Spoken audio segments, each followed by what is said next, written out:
Hello, it's Natalie Foeller here. I'm a nurse, I'm a mother, I'm an alternative health practitioner, but probably what I consider myself more than anything is an educator. What I love to do is help break down the complex into simple and help people understand that overall, health information doesn't have to be confusing. It can actually be quite simple.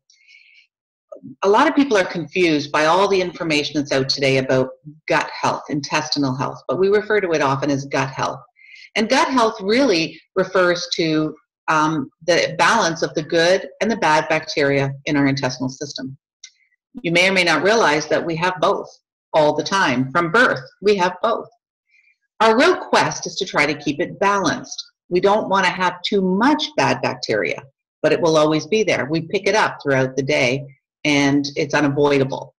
However, what happens with bacterial overgrowth is that we begin to experience symptoms. Perhaps for decades, we don't really notice it. Maybe we notice a little bit of lack of energy, or we wonder why we have less energy than some of our counterparts do.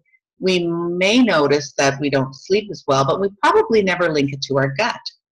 As a matter of fact, it's very much related to our intestinal health.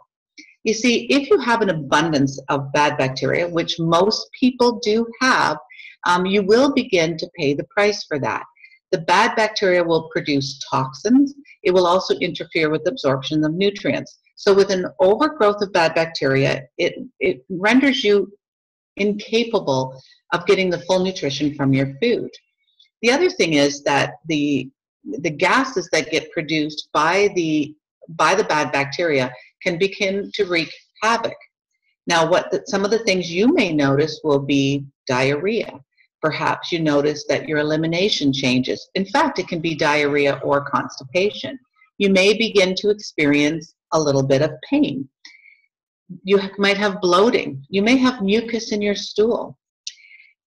These symptoms cannot be ignored, because those symptoms are normally your body telling you things aren't good here. And if you ignore them, then it will proceed to be more serious, and eventually you may find yourself with a lot of disease that you had no idea were caused by the years of not taking care of your gut. We're going to talk about what that might look like if you don't take care of your gut.